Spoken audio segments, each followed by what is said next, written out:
So tell me about where you are with the hypnosis aspect of your training now, because we're both doing personal training, but we're both incorporating different aspects of what we're in school for. You're in school for psychology and I'm in school for acupuncture. Tell me more about the Yeah. hypnosis that you're starting to roll into.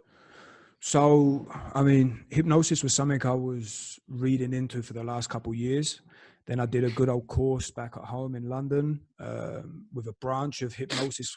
And this is all like clinical hypnosis. It's not the esoteric sort of spiritual side of it. That's not to say that some of that don't work for some people, but I was more interested in things that were sort of evidence-based.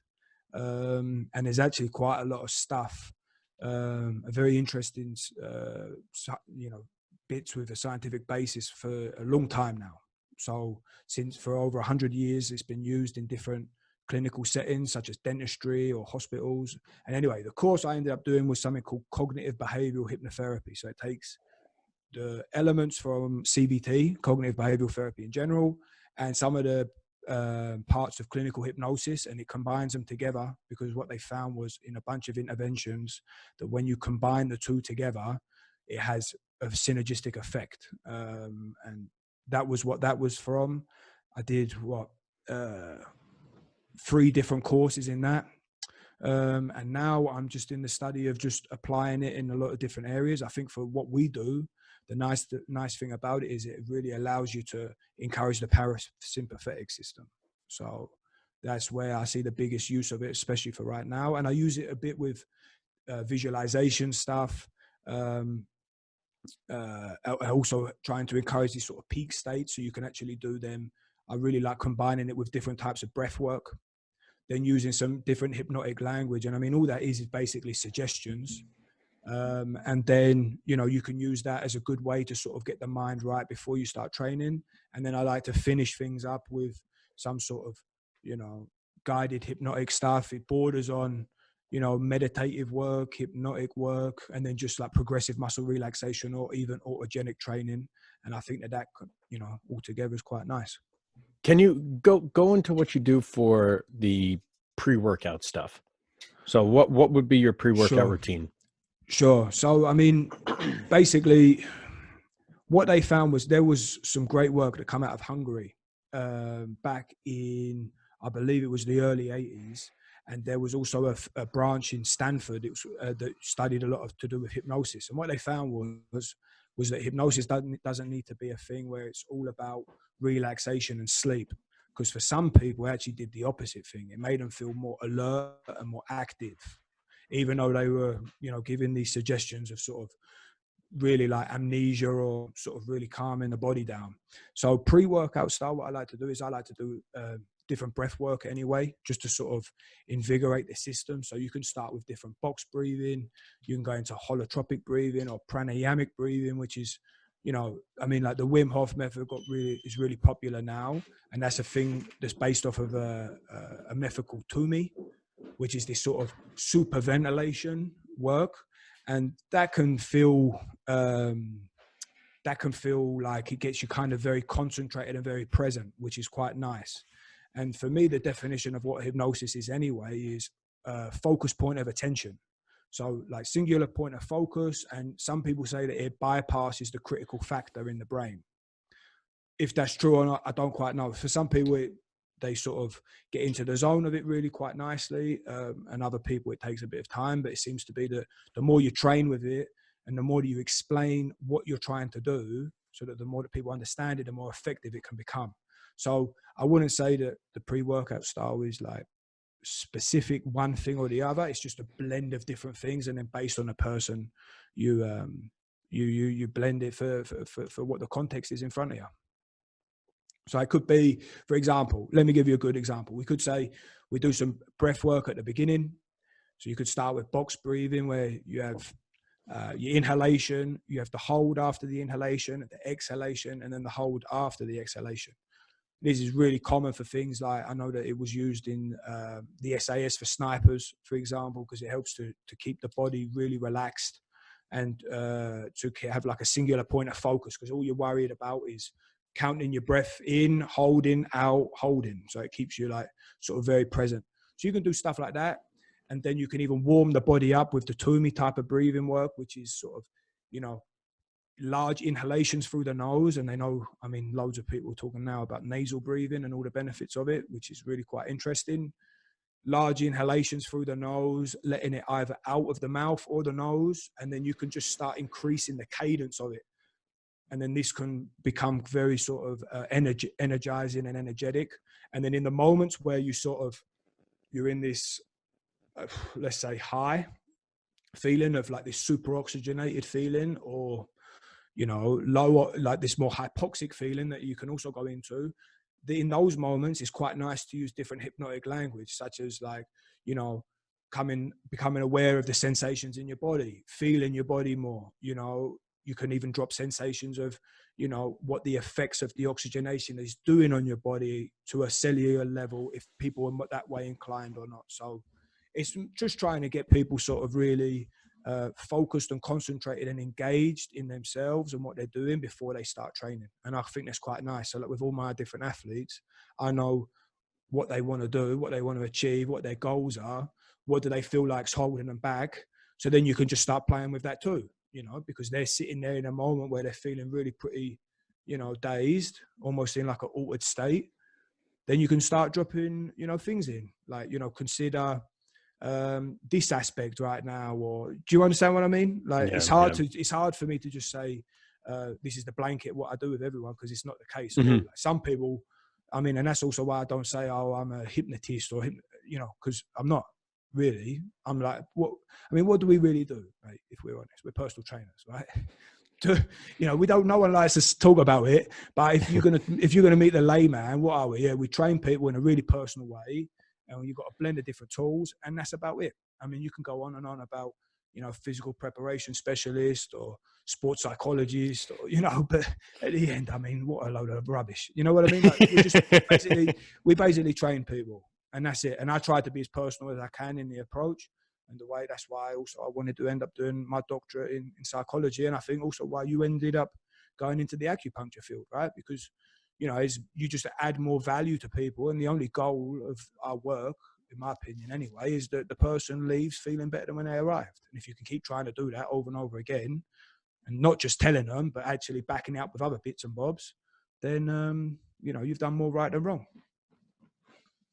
So when you're doing some of the breathing stuff, are you just worried about the cadence, or are you worried about where the air is going, where it's coming from, like chest breathing, belly breathing? What are you focusing on any specific point in the body? How are you going about doing that? Sure. No. So I really like, you know, definitely focus more on the diaphragm and the belly.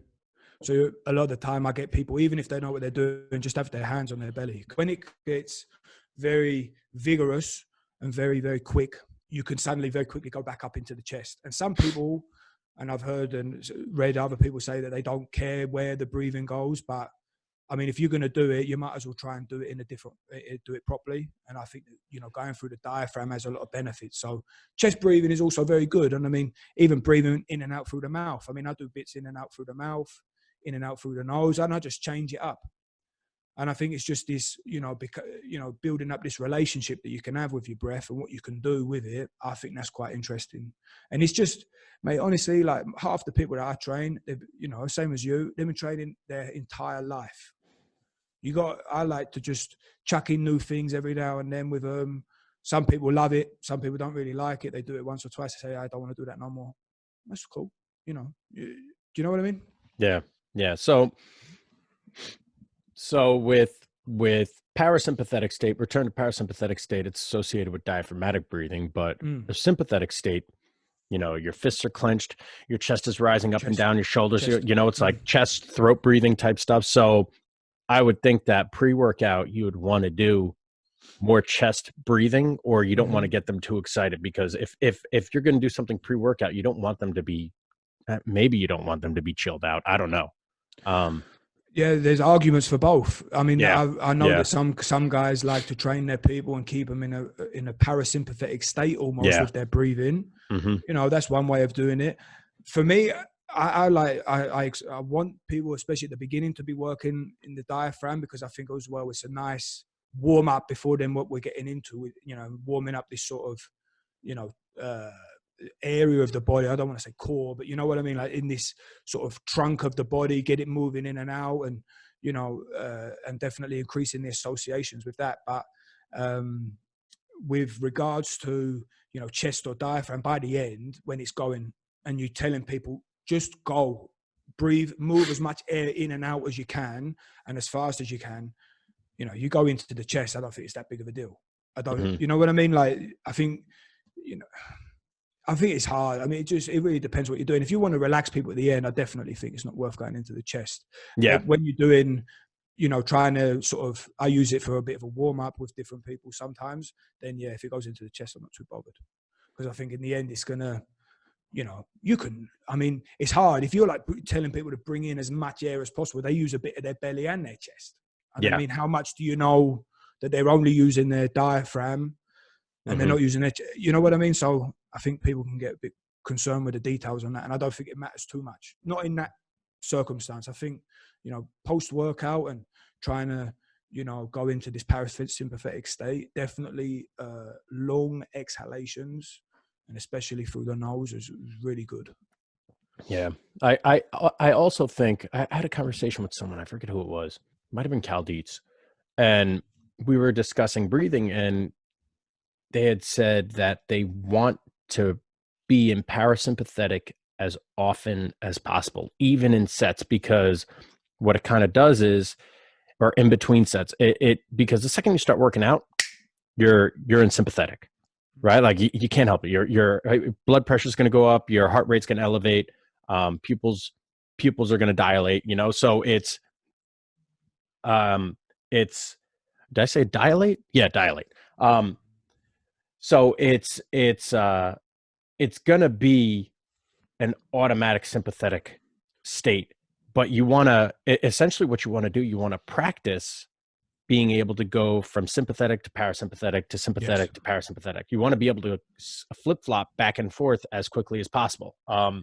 It's like when a deer is chilling in the woods and all of a sudden they hear something, you see them look up. They stop eating, they stop drinking, they stop doing everything they're doing, and they're ready for fight or flight. But then they don't register a threat and they go back.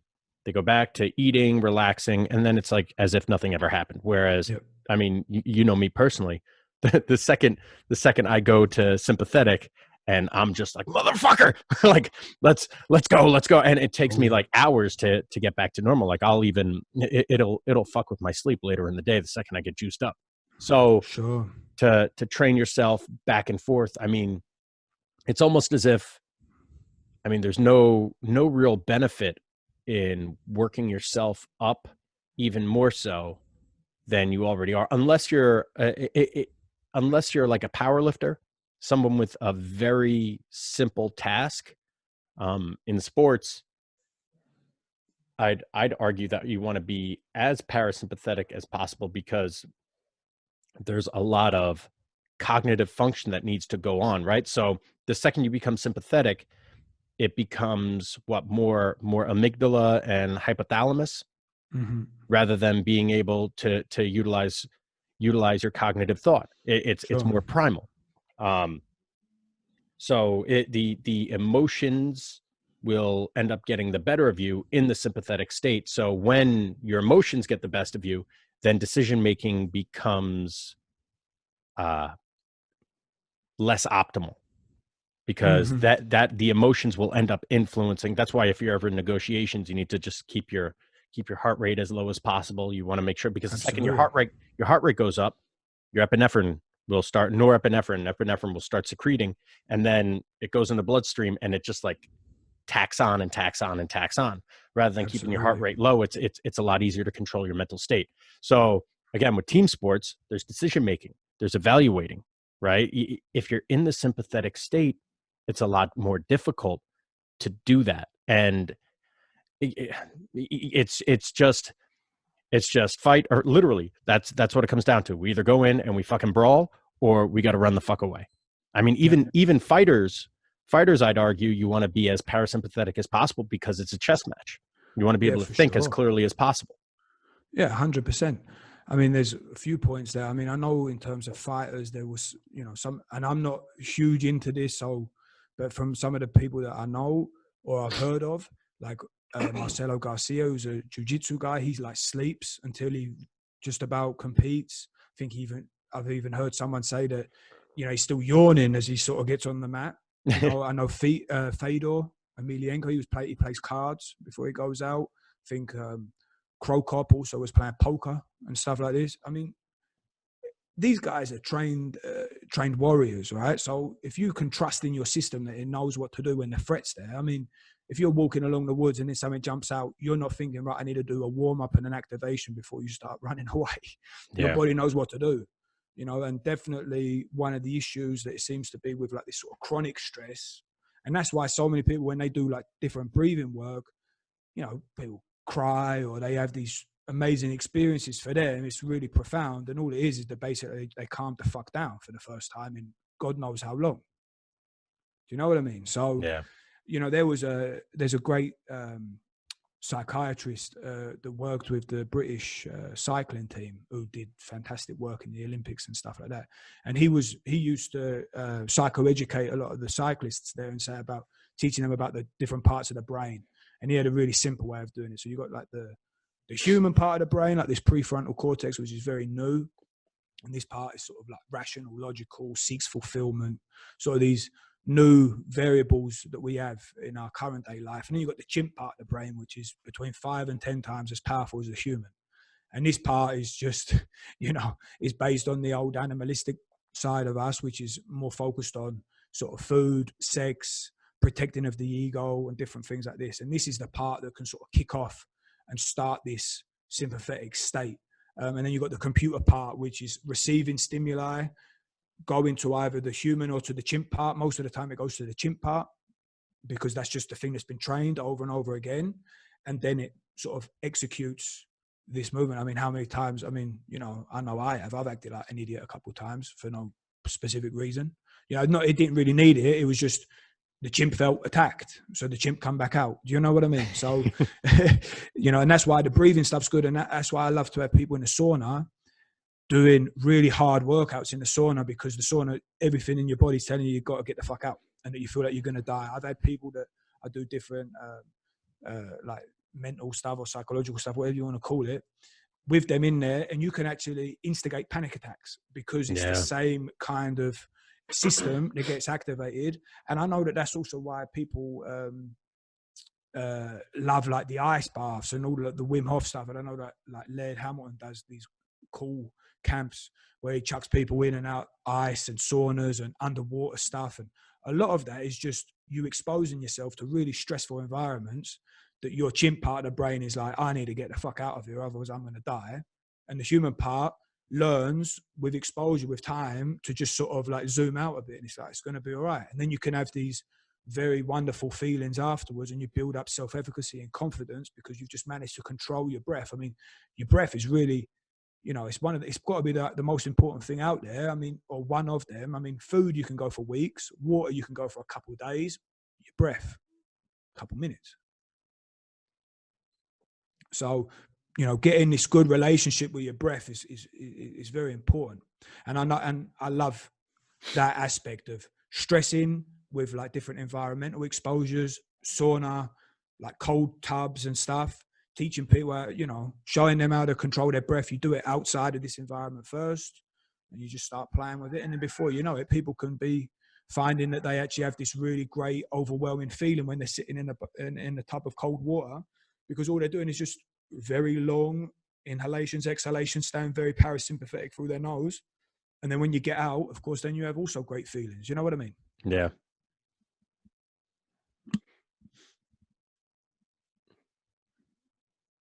So it's an interesting thing. I mean, you know, the argument I always think as well is if your body knows what to do, if the stress level is there, right? So say like, for example, like a lot of people say, oh, you know, live like a lion's sleeping all the time and really relaxed.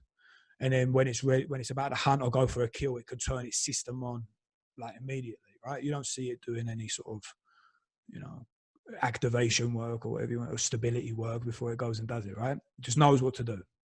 Now, like fighters and those guys, they have trained over and over and over again through so many different situations and environments that hopefully their body knows what to do when it needs to do it. But it definitely, like, the training's been done, so you might as well just literally be as relaxed as possible. Don't be burning out your adrenals. Don't get yourself into a sympathetic state before the fight even begins, before you start, because you're just depleting resource. I'm pretty sure the most effective, and I mean, it's easier said than done. I mean, of course, I can sit here and say that because I'm not about to go and get my head smashed in, but logically, that makes quite a bit of sense to me.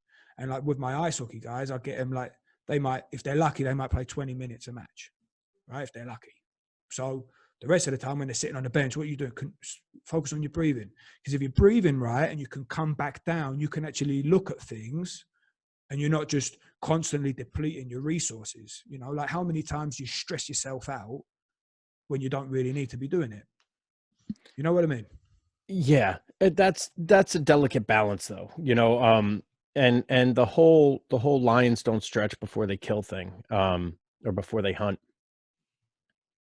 We also forget that our brain is composed of different aspects, right? You have aspects that control body temperature, control movement, control thought.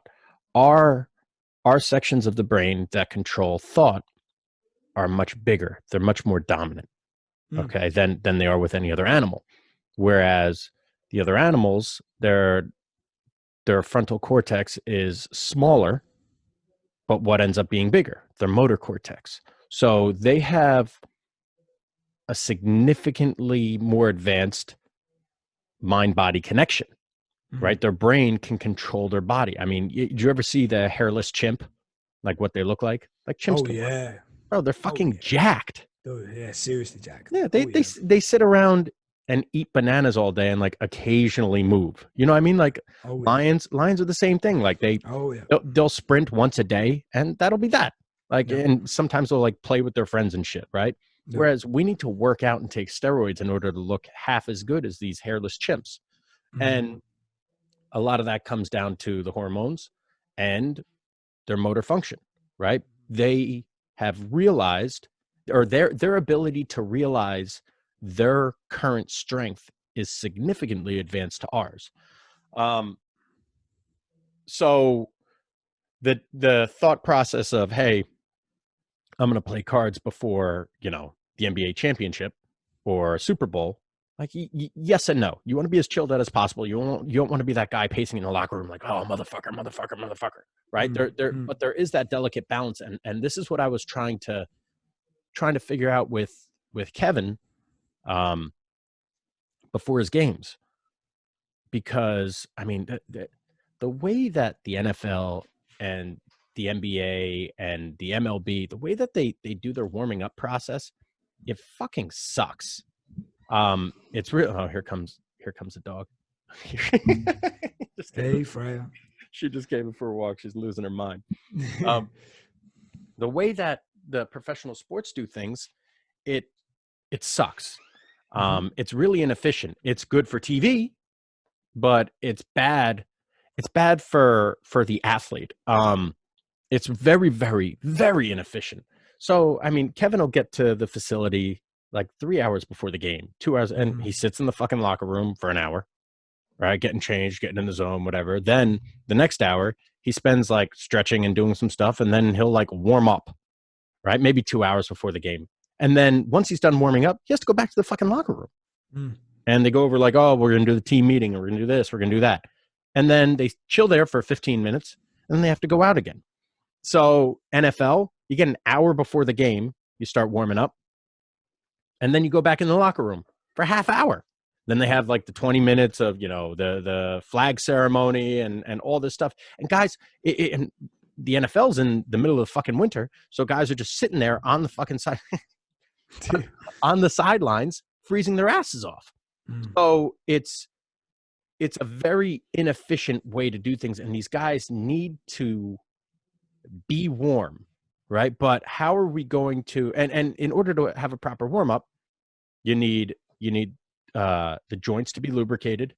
You need the body temperature to be elevated, for sure, right? But you still need the heart rate you need the heart rate to be pliable in the sense that, like, when you first get on the treadmill and people first start walking, the first 5 minutes, the heart rate's up through the roof. Sure. And then all of a sudden They get the it second mellows wind. back out, right? Yep. Or not necessarily the second wind, but for some reason it mellows back out in the same work. It adapted to the work that it was Okay. capable Yeah. of doing. Yeah. Yeah. The heart This rate isn't initial as part. sensitive because you're not sedentary. That's one Mm. of the points of doing the warm up. It's you still have to warm up your heart. You need to warm up your nervous system, be like, hey, this is the task that we're going to do. And if you jump into something without being warmed up, you risk burning yourself out strictly because even your heart rate isn't used. Your heart isn't used to doing this to doing this type of activity, so it has no gauge. So it's like, oh well, let's Sure. pump extra fast because we don't know how long this is going to go. But rather than giving yourself a chance to acclimate to the environment, that aspect of warming up alone is paramount that we don't take enough advantage of. We don't understand why we do certain things. So, I mean, I would have Kevin, and when I first had him, I mean, we did a 45-minute warm up, Mm-hmm. and I think you were there for that, right? When we were in New York, Yeah. and he was playing basketball, and he was on the court, and he looked at me, he goes, "I feel like me again," or he actually looked at Steve, and he said, "I feel like me again," right? And that was just after a simple warm up, right? So, yeah, Listen, it's hard. It's yeah, difficult. It's yes, difficult. And listen, as a, just to put it out there already now, none of this shit can stand 100% behind, because I'll be completely lying if I say I know the answers to any of this stuff, right? yeah, Because I yeah, ain't got a clue. And every new person that you meet and you do work with, they kind of throw a lot of the things of what you thought that you know out the window. So, I mean, I'm not saying the warm-ups aren't beneficial. I think they're fantastic. Absolutely fantastic. It's just interesting to have these thought experiments and play around with different ideas. I mean, mate, some of the, if I think back a couple of years and some of like the off-season work I was doing with different like ice hockey, like with an ice hockey team, for example, in Zurich, the warm-up would be well over an hour yeah, at the beginning. But some of the guys loved it because they felt so good afterwards. So, I don't know, mate. It's hard. It's like what we were talking about the last time. Who the fuck knows? It's hard. yeah, Every person, every context is so different. It's really hard to know. I mean, if say like, for example, if you had one thing you had to do in a warm up, if you had like, I don't know, 10 minutes, let's say, right? Or 15 minutes, which could happen. What's the most effective thing you could do for enhanced performance or to make sure that you don't get injured? I would probably say it's just increasing your heart rate and trying to get your temperature up. I would say. yeah, yeah. See, but again, that's circumstantial, right? That depends on the athlete. I mean, Yeah. if you have a guy with crippling back pain, well, yeah, getting their heart rate up, will that help them? Yeah, but maybe more importantly for them is getting rid of that fucking back pain. So maybe they need to stretch their glutes, maybe they need to stretch their QL, maybe they need to, do some Sure. kind of Or fascial manipulate unwinding. their Yep, sacroiliac or yep, something. yep. Do something. Yeah, exactly. It's so hard, but I mean, and you see a lot of this now. I mean, I don't watch too much podcast or watch that much stuff on YouTube or stuff, but I know that in general, a lot of people like these, these. What do you even call them? Like, oh, you have to do this, and then that's enough, Yeah, or like these yeah, like answers to things that it's so hard. It's like yeah, you don't know. You don't know. Like I got a couple athletes of mine. They love to stay as relaxed as possible because they know that when it's time, they can turn it on. mm-hmm. Some others, they feel like if they're not getting themselves psyched up, they don't feel like they're ready. What's more important, what I think I might know or what they feel like they know? Yeah, Do you know what I mean? And it's all about the story that they're telling themselves anyway, So it's hard, mate. It's really hard. But it's good to have the thought experiments, mate.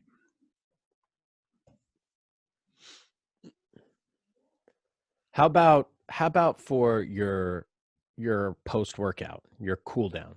So now every single person will benefit from returning to parasympathetic state, right? Yeah. So now how everyone returns to parasympathetic state is obviously individualized, but how would you go about doing that? I mean, there's a couple different ways. I like to first, towards the end, and it depends also if you've got time or not. We're just talking a little bit with them, like bullshit around a bit, laugh and joke, discuss little things, go back and forth on things, or finish off conversations that might have arisen during the training. And then I really like having guys' legs up on the wall at the beginning, and these sort of very extended nasal breathing, like more around like sort of 7 seconds, something like that. And it's quite hard to just go into that straight away. So usually you start off a bit less.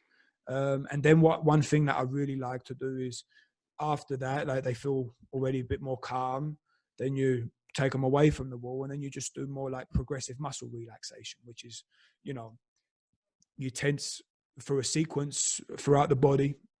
You might tense a muscle, focus on the feeling of the tension, inhale through your nose and really try to maximize and build up this feeling of tension. And then on the exhalation, let go.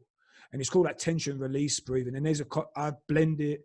And I mean, I'm stealing all these ideas from everybody else, right? I'm no genius. Yeah. We don't have any fucking ideas of our own. No, I know, but exactly. There's nothing new under the sun, right? But what I like to do, and this is really, I like this one a lot with most people, is some athletes it's not so good for though, because when they tense their muscles, they kickstart that sort of sympathetic, like their motor systems are just ready to go. Like, well, girl skier that she can't do it because as soon as she tenses her muscles, she just wants to like explode, So, but then with other people, you just tense just enough to feel that feeling of tension, and then you notice with an exhalation that feeling of relaxation. And then you just keep getting them to go with that feeling so that they can try to reduce all the tension in the body.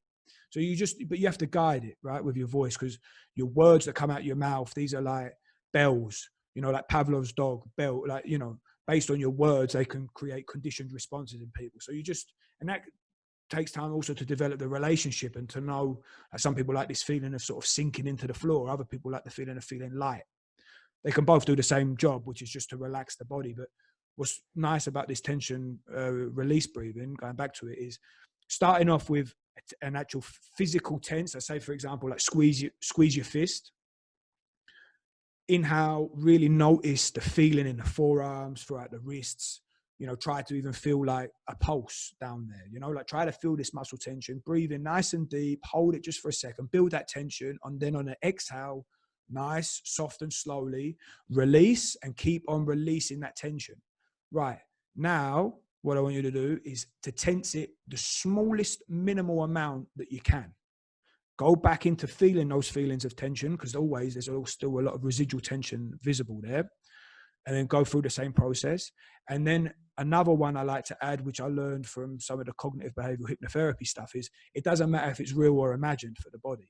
So then I say to some people, if they're good at it, some people, again, context related, imagine the feeling of that tension that you just experienced in your arm. And sometimes you'll even see little twitches going on, because, it's very hard for the brain, the body to know what's real and imagined.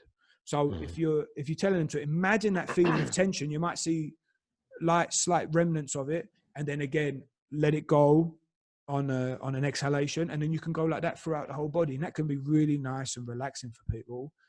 And, I've heard all sorts of things from different people, like, wow, I just feel like, I feel so good, so relaxed, so just, so nimble, feel like I've come home, feel like this is just amazing. You know what I mean? And just from like 5-10 minutes worth of just, they're not thinking about nothing else. They're only focused on one thing, which is your voice, and then the actions that they've got to do with the breath work. And it's really quite nice. And I don't know how much this, kickstarts the recovery process, but I'm pretty sure it must have some sort of effect, because, if you take it to the other extreme, that people don't really relax and they're still jacked up after they train, and then they keep going on for the rest of the day and they stay in this sort of heightened sympathetic state, it's just delaying the inevitable of what's going to happen, which is this recovery process, right? Yeah, I remember when I was younger, I used to have anxiety even going to sleep, and at one point, one of the things that I kind of discovered on my own was pretty much that exact method, except I would tense my entire body. I'd flex my entire body as hard as I could and squeeze it as hard as I could for as long as I could, and then relax. And then I'd just feel myself melt into the sheets. Yep. Whether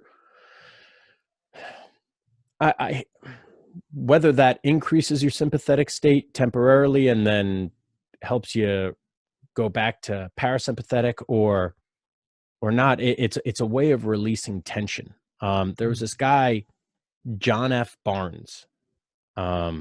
He was like one of the first guys to start going into fascia, like back in the 70s. And he would talk about these things called fascial unwinding. And you see dogs, cats, they'll do that whole stretching routine, right? Like that's almost a type of fascial unwinding. But when you ever notice how when dogs start getting stressed, what do? They start shaking themselves off a lot. It's like, I just can't help it. And they start shaking and, it's like they're trying to dry themselves off. That is also almost a type of fascial unwinding. In the VA, they've been experiencing success with PTSD and acupuncture. And one of the reasons is you store trauma in the fascia. So by manipulating it's alleged, I should say, that you store trauma in the fascia. So by manipulating the fascia via needle intervention, it helps release some of the emotions that are attached to that tension. So if you're, and where do people store their tension? Sympathetic people will store it in their calves. They'll store it in their forearms because they're walking around their fists clenched. They'll store it in their traps and they're ready to fucking go. So by manipulating the fascia in that area, it will help release the tension in that area and maybe even the emotions that are associated with that tension or that caused that tension. So by learning how to contract and then relax it, it's almost like releasing the emotions that kind of plagued you or plagued that area for whatever period of time. Yeah, it's an interesting point. I mean, I don't know the answer about, like the body keeps the score, this sort of topic. I don't know the answer, because I know that memory is a lot of the time false. And I know that it's, that like the science on this is pretty like undisputed. Like people's memories suck. And like, it's really hard to know if things that you thought happened to you, if they actually happened to your brother, or if they didn't happen at all, But then again, I mean, I've had a personal experience. I mean, when I did a Vipassana, talk about that. Like it's basically, I mean, it's just like you do go away for 10 days. You're not allowed to talk, look people in the eyes, touch. And you basically just sit there from, I think you get up at 4:30, I could be wrong. 4:30, you go to bed at 9:30. And all you do, you have a meal. I think one or two meals a day. I can't really remember, but you don't eat much anyway. You definitely don't eat breakfast. And then you just meditate all day long. And it starts with, you focus only on breathing in and out through your nose and trying to feel the sensations through your nostrils. And then as the days goes on and you get more sensitive, because there's not much stimuli coming in, you can then narrow it down. And then eventually at some point, there's a stage where you just don't really concentrate on anything. And, anyway, long story short, after the first few days are just horrible. And then, I mean, people leave until the last day. Like the morning of the 10th day, people are still leaving, which I found quite remarkable. But it is rough because you go through these like roller coaster of emotions. And you can't talk. You can't talk. You can't look. You're not meant to look people in the eye. Sometimes you glance at each other or something, but you don't talk or nothing. And even at nighttime when you're done meditating, you can't talk. Nah, because everyone that's there. I mean, you're not even paying to be there, right? This is all you can donate at the end if you want. Like people that are there, they're there to do the technique and to do it properly, or at least it was the case in I think I was in Minas Gerais, in close to Rio in Brazil. And then, by like what I wanted to say was they have this concept there, and I mean, who knows if it's right or wrong, but in this Vipassana, and I think his name's Gurta or Gurkha, the guru of it. He says that you have this thing called sankharas in your body, and they sort of, this is like either diversion or craving, and they can sort of rise up through your body, and that's why you can go through these states of. And I mean, I know from my own experience, I went through enormous joy, ecstasy, bliss, and also just complete and utter like despair. Like really just so you know, when you come to terms with how fucked up your own head is, and especially when there is nothing threatening around you whatsoever, and all you're thinking about is something from so long ago that you just want to like lose your mind at. You go through, and then you start thinking, well, there must be something to this, because I ain't remembered this memory or this thought. I ain't been thinking about this sort of stuff for years. But then that comes out at this moment of being really, really relaxed. And that's one of the things, at the beginning, it's so hard to just sit there and, just to even sit like, I mean, the amount of times you have to keep fidgeting and moving because you don't know if you be on your knees or if you sit on your ass, but trying to sit still and not move. And I mean, that's after a couple of days, they say, don't even move a bit. Like if your fingers are like this, you can't even move your finger up a bit. Right. So just to make it as hard as possible for you to just sit there. I'd lose my fucking mind. Bro, people did. Like I remember this one dude, big tough guy, like before it all started, I remember him saying he was like a MMA fighter and a Brazilian jiu-jitsu guy, like brown belt dude. Bro, just losing his mind, after a couple of days, just, bursting into tears, going and then gone. I mean, it's pretty strange what happens when you don't keep doing things all the time. You just sit there and be for a bit. And I mean, that's why also at this moment in time with this whole coronavirus, that's why a lot of people are losing their minds. They don't know how to be. They're just doing all the time. So, but yeah, that's what I'm coming all the way back. This body keeping the score and keeping trauma. I don't know, like the science behind sort of like memory and traumatic stuff is, I can't make a solid opinion on it because it seems like memory can be completely wrong. But then obviously people do suffer with a lot of traumatic stuff that's happened to them, especially like childhood-based stuff and really extreme events that have happened. And my own experience says that there must be something there. Is it stored in one particular point of the body, or is it stored somewhere else, or is it somewhere within this infinite consciousness, or what? I don't know. But do you know what I mean? It's hard to know. And I mean, like with acupuncture, I mean, when you first started the school, I remember you were a big skeptic of acupuncture and trying traditional Chinese medicine. I remember us talking for a lot. What do we know? And like from your own experience, like maybe you can chuck in bits also that might not be so supported. What do we know that actually works? Like like meridians and energy channels and all that. I mean, what's bullshit, and what might there be something with, and what is there definitely something going on? So to be fair, I'm a skeptic of everything. Like even my own training, what I do with guys, we've had a ton of success with training guys. I mean, last time I talked about our success with Devin McCourty. I mean, you guys know everyone knows our success with Hogan. This year, what I was able to do with Kevin, and hopefully we can continue to progress that.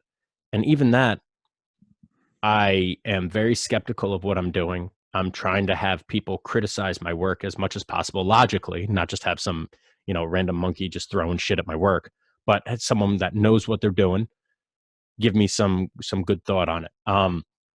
And we've had success with that. And I still don't think that I know what I'm doing. And I still question it. Acupuncture, I'm very new to.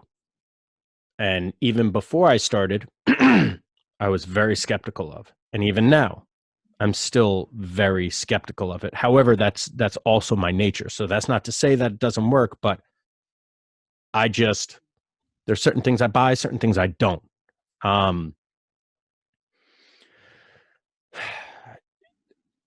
It's it's a very complicated situation with acupuncture. What we learn is TCM, traditional Chinese medicine, and that is something that happened in like Maoist China. So when the communists came, they burned all the books, and they needed a new way. That they got into some trouble with medicine and didn't have the funds, so they needed a cheap way to create some kind of medical relief. And then they said, all right, well, let's go back to acupuncture after we burned all the books and got rid of everything. Let's develop this method. So essentially what I'm learning is communist acupuncture, right? It's not original acupuncture. So there's aspects of TCM that I'm like, whatever. Like, I know that this is something that was like I suspect that this is something that was just put together by someone that I don't want to say didn't understand it, but this wasn't like the true thing. That's why there's a lot of people that are very big into the classics. So there are absolutely flaws with it and inconsistencies with certain things. But going back to even when we first started talking about acupuncture, there are certain things in the body that will work in regards to acupuncture, because it enhances proprioception, right? It enhances awareness, just that body by touching it. For the same reason why kinesio tape has an impact, is it brings awareness to that area of the body. A needle intervention will do that just on a deeper level. From an emotional standpoint, why does it have success with veterans? It's allegedly releasing trauma associated with that specific area, right? Or bringing awareness to that area and saying, ooh. And it's no different.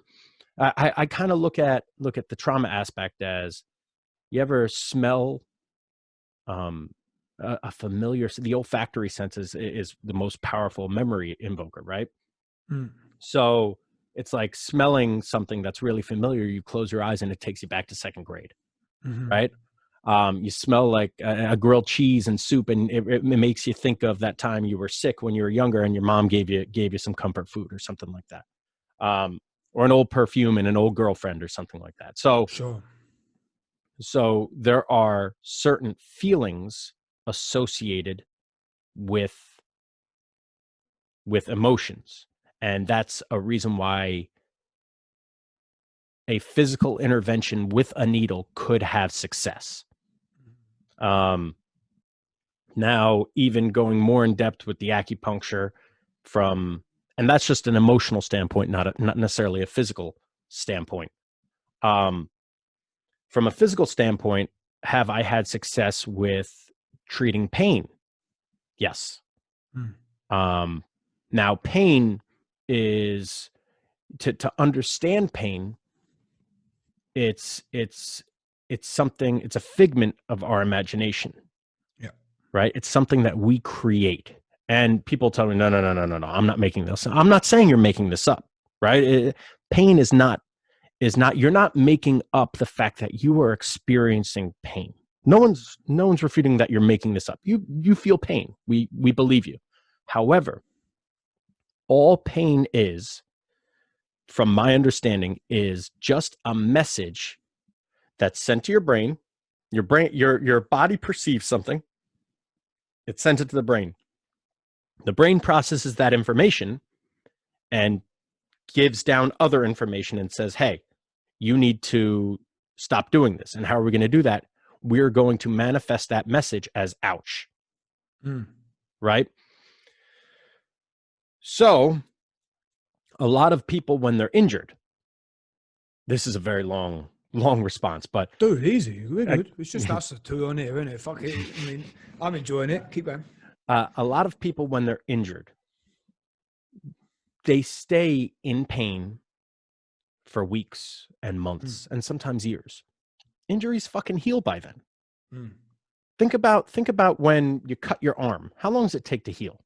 Well, it stops bleeding after a couple of minutes if there's no real issues. And then, it scars over, or it scabs over, and then, You know, after a couple of weeks, you'll see a little bit of a scar, and then after a couple of weeks after that, there won't even be a scar, right? So it takes time to heal, but eventually it heals. In a month, there's nothing left, as long as you don't keep picking at it or whatever. Well, that's exactly how injuries heal within the body. So why are we still experiencing pain months later? And all that is the message, the association with that area. Okay, so I have knuckle pain from the last time I got in a fight with Hogan, right? So it's still bothering me, and it's been over a year, but for some reason I still have knuckle pain. That's healed, but there's still some kind of issue associated with it that is processing poorly with my brain. Okay, so what I need to do is I need motor re-education or pain re-education or some kind of reassociation with a positive rather than the negative. Yeah. So what when you were here, the stretching technique that I do with people, what am I doing? I'm putting them in ranges of motion that are comfortable, that they don't perceive as pain, and I have them contract, you know, PNF. But then I'll also do reciprocal inhibition, where I'll have them once we do PNF in that range of motion, it technically stretches out the tissue, and then we use the antagonist to contract and extend that range of motion. Yeah. Well, now all of a sudden, they facilitated a range of motion that they couldn't previously do, where they experienced pain. And now the brain no longer associates that range of motion with pain. And that's how you alleviate pain. So can you do that without putting your hands on someone? Yeah. Can you do that with a needle? Yes. So there's another argument in that sense for acupuncture. So we did a physical alleviation and also an emotional, psychological alleviation. Now, there's also fascia throughout the body. And people that argue the meridians and channels, oh, they don't exist. Another explanation for that is the fascial pathways. Those are the channels. Those could be the channels. The interstitial fluid flows within those channels. There is fascia, allegedly, from your big toe, one single thread that goes all the way up your right big toe to your like left fucking eyebrow, right? It climbs all the way up over your head. The fascia is everywhere throughout the system. There's fascia surrounding the organs. Now, in acupuncture, in Chinese medicine, there are meridians and pathways. You have the small intestine meridian, which, you know, is associated with your small intestine organ, but the channel's in your arm, right? It's in your arm, and it works its way up your back. And so it goes everywhere. Now, there's a pairing of organs. The small intestine is paired with the heart. And people will wonder why. Well, in the book, The Spark in the Machine, he explains that there is actually fascia connecting the small intestine to the heart. I haven't seen it. I haven't seen the fascia. I haven't seen any studies associated with, but in cadavers, that makes sense to me, right? Because there's fascia everywhere in our internal system. So why wouldn't organs be connected to each other with fascia? That makes sense to me. I buy that. So by manipulating fascia, which is connected everywhere, you are technically manipulating organ position.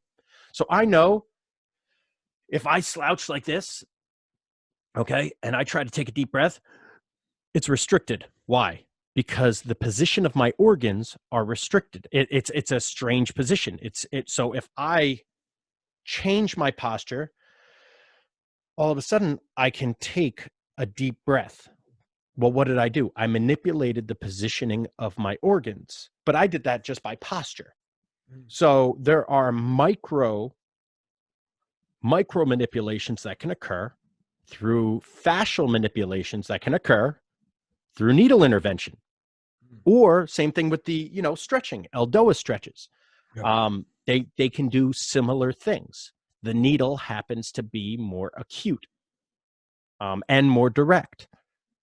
So there's three arguments right there that if all these things are true, that acupuncture or needle intervention can help with emotions, your emotional state. It can help with your physical well-being, your muscular tension, any kind of muscular issues.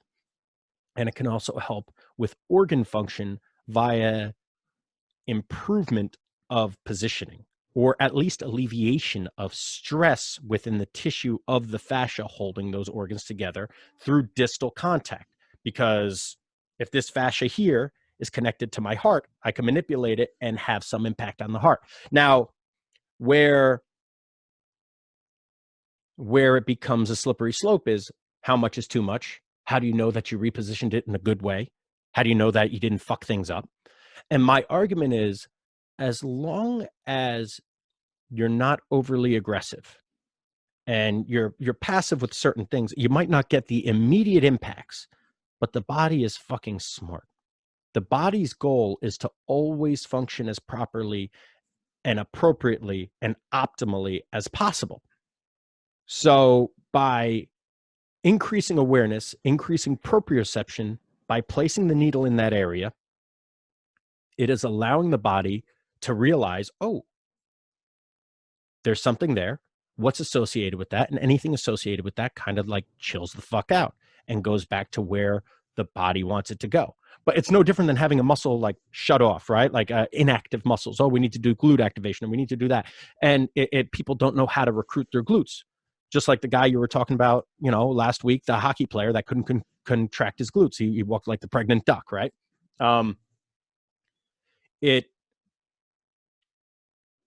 You can increase awareness simply through palpation or needle intervention. The body will be able to do it. You just need to facilitate that. Mm-hmm.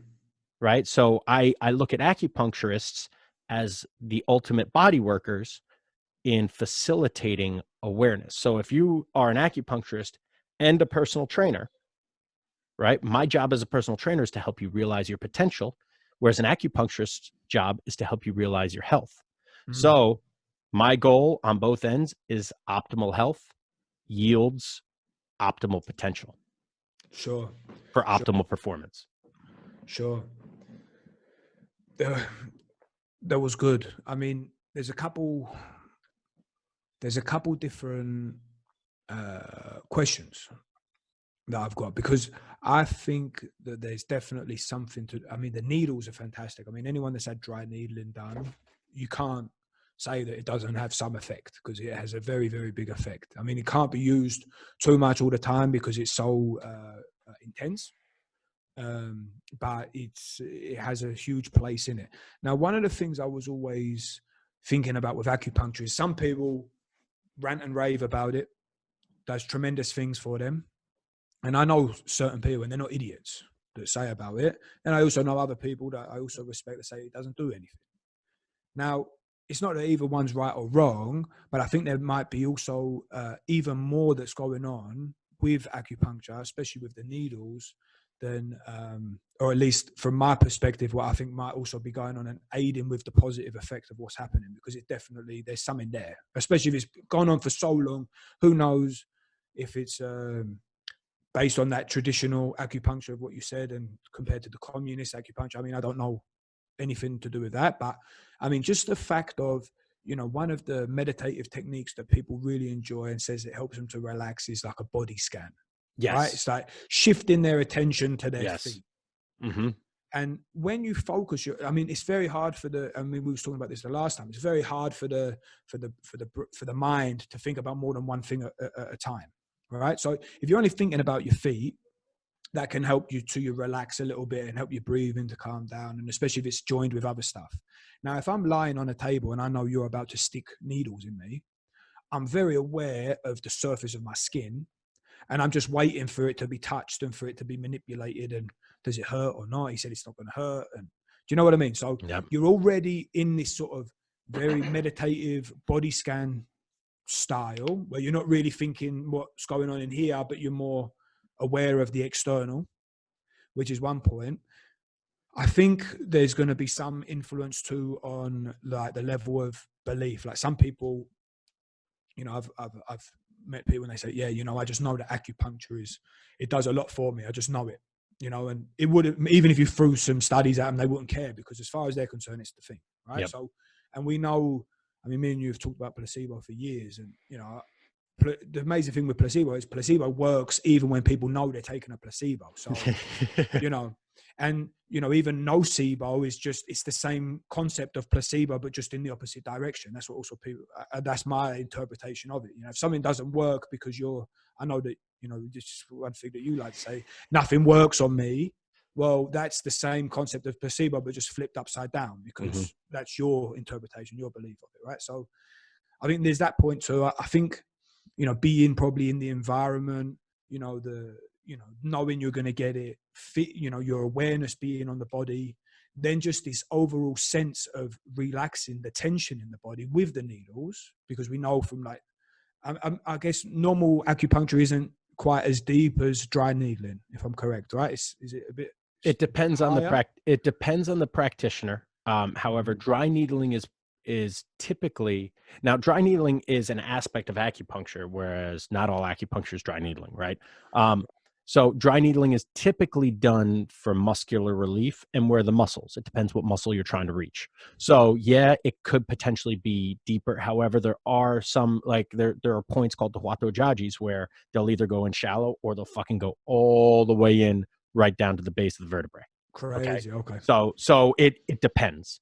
Okay. So then if we know then that the needles release in some form of tension anyway, and we have this overall sense that the muscle tension levels reducing, you know, this is definitely beneficial for people, especially to put them into sort of this parasympathetic state where their body can sort of recover itself. I mean, there's also other interesting points too. I mean, I know that they do a lot of acupuncture on the face. Now, if you're thinking a lot, someone that's like really in their head and the mind's like a monkey just batting on the cage, just going crazy. A lot of the time you see a lot of movement with the jaw, now biting, you know, grinding their teeth sometimes, you know, chewing the inside of their cheeks. Well, if someone is thinking a lot, you know, if you get an EMG out, you're going to find that there's a lot of muscular activity going along around the jaw, also around the throat box, because thought is just internal speech.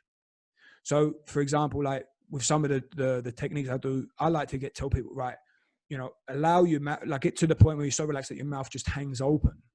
You know, it's quite hard to think when your mouth's open, right? Like open your mouth, try and think. Yeah, not a problem for me. Yeah. Well, you know, take it how you want. So, but I think there's, you know, this reduction of tension, muscular tension within the body. There's a huge benefit of that. So maybe, you know, maybe I mean, I think it's the same with everything. There's a lot more going on than we think, you know, and with the acupuncture, it's definitely a lot more than just the needle. You know, there's other factors that are coming into play. Yeah.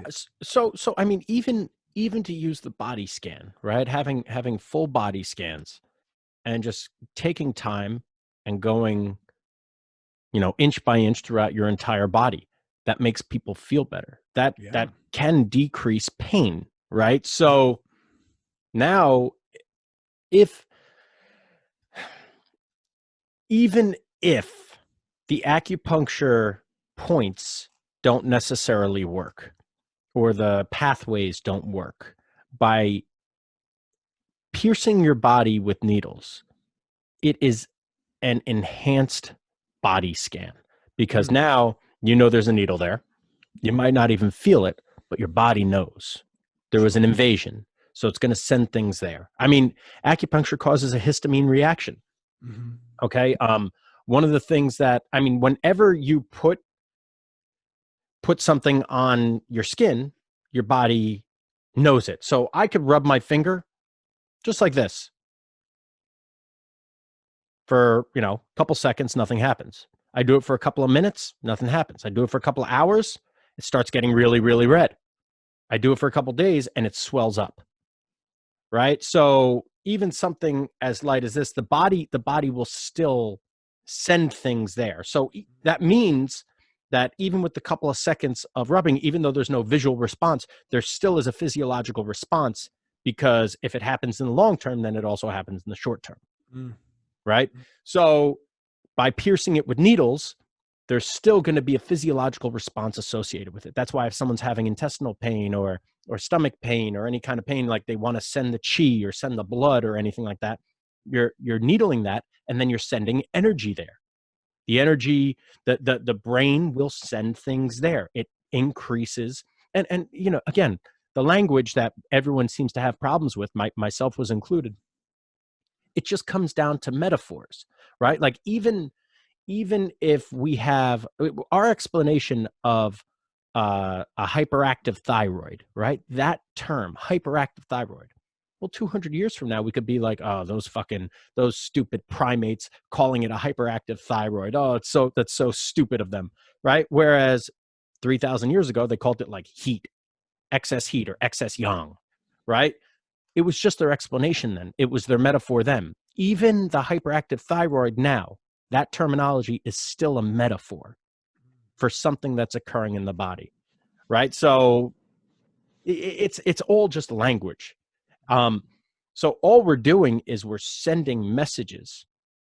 That's all we're doing. We're hoping to improve the message sending throughout the body, and hoping to improve your awareness throughout the body. So whether you do that through body scans, needle intervention, or any kind of stretching, or whatever you want to, or massage, whatever you want to do, as you know, it works. And it's like what we were talking about too with acupuncture. Even if it doesn't work, even if nothing works, you said to me when I first started taking courses, you're like, well, acupuncture, you're laying on a table, you're away from your cell phone, you're chilling by yourself, you're not allowed to move, you're fucking meditating, you're chilling out. It's time away from yourself. Of course you're going to feel better. Whether it works or not, you're absolutely going to feel better. So who gives a fuck?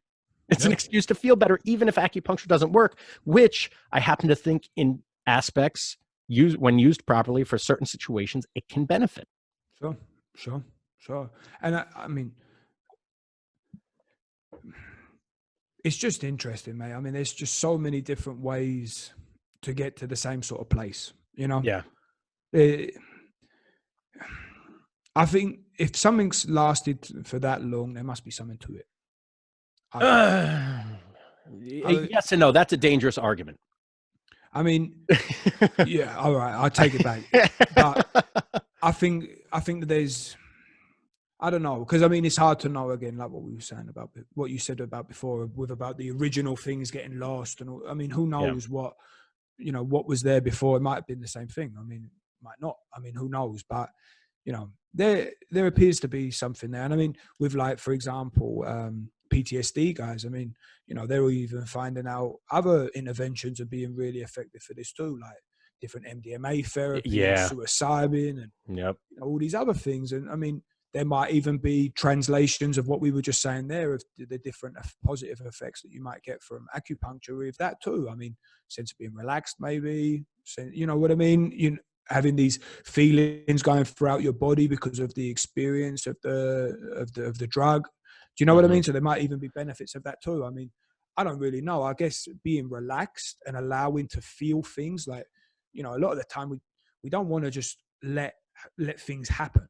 Like, we're just constantly wanting to be in control, you know? So just this being alone for a little bit, being relaxed, whatever that might mean to people. Like, it's not, some people are so not even stressed, but it's just like the opposite of relaxed, that even just a little bit has a huge benefit to different people. You know what I mean? So just allowing yourself to experience whatever you're going to experience, that can already be huge for different people, you know, because they're doing everything possible to, you know, go away from feeling bad and just trying to feel good. Like, that's just like this constant struggle that a lot of people are facing. So yeah, mate, I think it's interesting. And I think anyway, it's a great bit of service to do in trying to, you know, help people feel better through you know, PTSD. And if it works, even for 1%, and you get 1% out of 100 better, great. It's probably already worth it. Yeah. You know, to go back to what you were saying about the PTSD and MDMA. Mm. Remember what I was saying about how pain is just a negative association with a previous trauma, Mm. right? That's what it is. It's an association, the negative association with a previous trauma. You get, whatever happened, and that's residual. The residual effects of that are pain. Well, maybe, and how and how I alleviate pain is just through realization that it doesn't hurt, Mm. right? Just experiencing that same range of motion and understanding like, oh wow, this no longer fucking hurts me. That's cool. Mm. And now all of a Mm. sudden pain is gone. Maybe the MDMA with PTSD is certain people were blocking themselves off from experiencing some sort of joy. Yeah, for Right. sure. And now it's like, oh, I realized that I can be X happy. And now it unblocks that and allows them, and maybe they're not working through their problems at all. Like you and I were talking a while ago, and you had said, well, it doesn't necessarily matter what the fuck caused the problem, does it? Like with the emotion, with the anxiety, who cares if, your dad beat you when you were younger, or your mom left when you were younger, or you went through a divorce or whatever. It doesn't matter why you feel this way. All that matters is that you feel this way. And how can we facilitate this process for you not to feel this way? So maybe it's not the fact that, hey, I took MDMA and I was able to work through my problems and accept them. No, it wasn't the mindfulness. It was, hey, I didn't realize I could actually be this fucking happy. Thank you Yeah, for unlocking this exactly. happiness door. Exactly. Yes. Because I mean, if you read the sort of reports that come from different people that have gone through it, they say, it was like the most loving version of themselves, just comforting them, and and just this overall feeling of joy that a lot of people just block themselves from experiences. So I'm with you 100%. I mean, yeah, it's just I don't know where I want to go after that, because it's the most important thing is what's really bothering people right now, and what can we do right now to fix going forward. And as you said, a lot of this comes down to like classical conditioning or SR conditioning, which is, there's been an event, and certain stimuli can trigger this sort of biochemical response that go throughout the body, and then end up creating different unwanted thoughts, feelings, or behaviors. That's basically what sort of conditioning can come. So say for example, Pavlov and his dog, right? This is where it all started, where Pavlov would ring a bell, present the dog with food. After a little while, the dog thinks every time that the bell goes off, it starts to salivate. It has this like involuntary reaction because it assumes it's about to eat. So it's preparing its body to be ready to eat. So, how much does that also start impacting into PTSD? I mean, I guess it's hard to know, and it also again depends on the situation and the context of the different person. So I think PTSD is really it's really complex. I think might be more complex than we realize, or might be more simple than we realize, and it's just another blanket term for other things too. It's very new, right? So it's not really known. Not much is known about it. So it'd be interesting for sure. Especially, I mean, where do you imagine? How do you imagine, and where do you imagine incorporating acupuncture into your sort of system with working with people? You doing sort of any treatment beforehand or during or after? Like, what's it looking like for you right now? Well, there's certain, right now it's essentially muscular pain. Any kind of pain, that's what I want to do. I want to deal with orthopedic issues.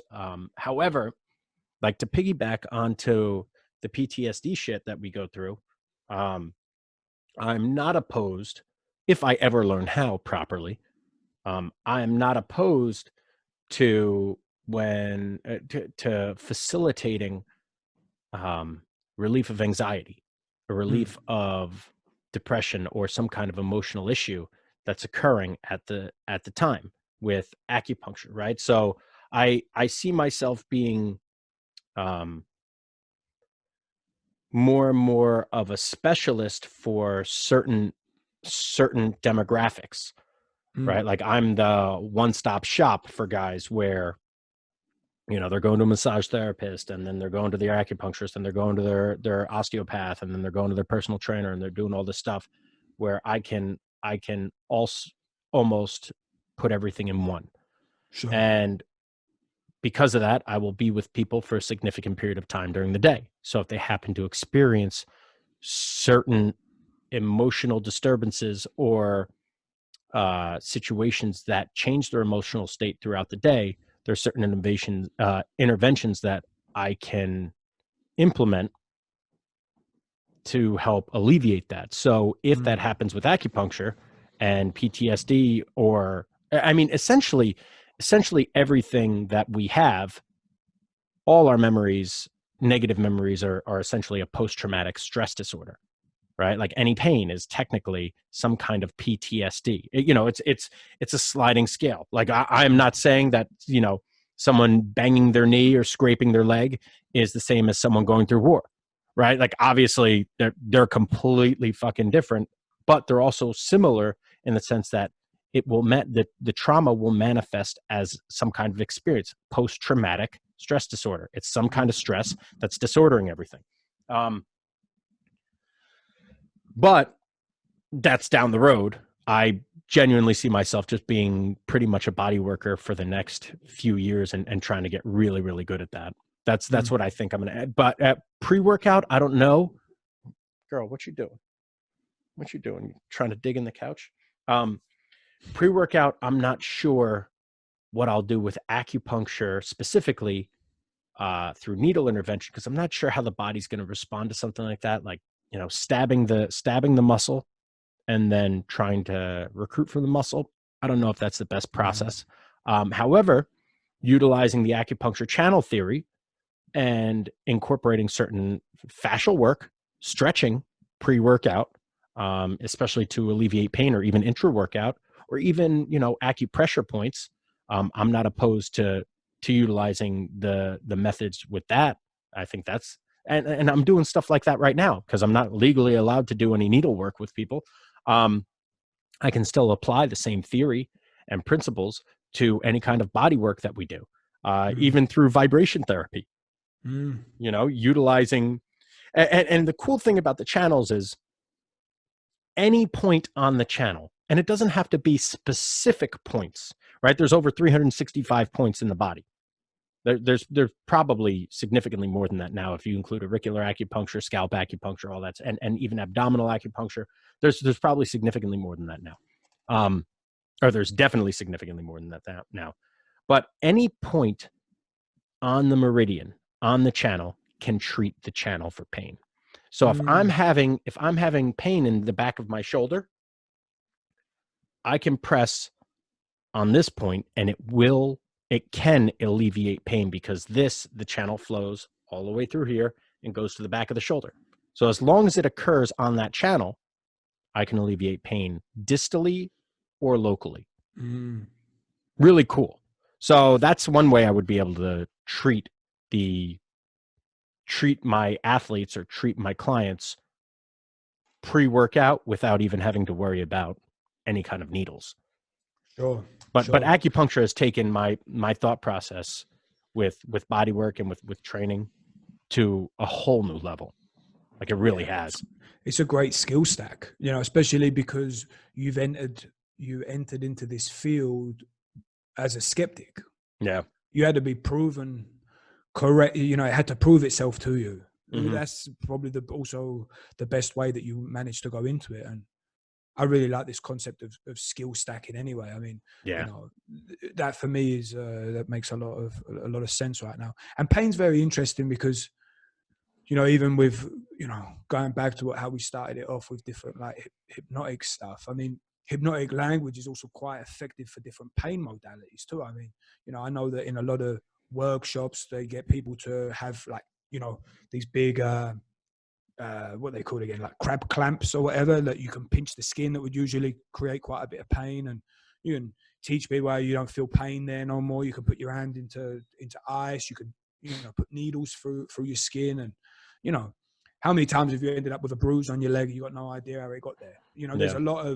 There's so much to all of this, and I don't think, well, I certainly don't have any conclusive ideas yet with pain. Pain seems really pretty difficult one to wrap your head around. I mean, if you look at, for example, birthing, you know, which is, we're talking about PTSD. I think that can create a lot of PTSD for Hell blokes yeah. too, to see Hell this yeah. and go through it with their woman, right? So not to say that the women ain't going through something way worse, which, you know, all you have to think about is a watermelon coming out the size of a lemon hole. Well, I mean, not all women are the size of a lemon hole, but you know what I mean? But Well, you know, but again, the but PTSD, hypnosis can be very effective with that. So that makes you think, you know, how much control do you have over your own, you know, perception of pain? Is it just a perception, or is it, you know, legit? Mm-hmm. Yeah. And again, it's the perception, right? Why don't more women suffer from PTSD from giving birth? Because the perception is we're giving life, right? There's a positive association with it. Like, this is good pain, right? There's good pain, there's bad pain. Like, pain is beauty, you know, like the same reason why you could go through painful body transformations, because there's a positive association with it. Sure. It's Like, a story that you're telling yourself. yeah. The reason why, exactly. Yes. You know, people with bulimia and anorexia that starve themselves or throw up suffer because of that negative association. Whereas wrestlers don't necessarily suffer. They're doing this to achieve a positive goal. They're starving themselves so they can lose weight, so they can achieve a positive goal. It's like no big deal to them. Meantime, other things will scar other people. So, sure, you know, there are secondary gains to that point, though, with a lot of these different, you know, let's say, you know, unhelpful behaviors, you know, like bulimia and anorexia. I mean, some of these is quite interesting with that, is people don't realize there's secondary gains as to why they're doing it. And then when they can understand the secondary gain to it, then they can, you know, they can change their perception based on what it is. And, you know, I've seen it in front of my eyes with different people, you know, like, you know, they've one day to the next, bulimia done for years, and just understood it, looking at it from a different point of view, understanding, you know, secondary gain, understanding why it arose, you know, how and why, and how that she had so, you know, many different positive benefits that come from it. And, you know, she just, for her, it was, you know, it was just clear. It was just immediate, gone. Pain disappeared, you know, and pain through this feeling of uncontrollable bulimia.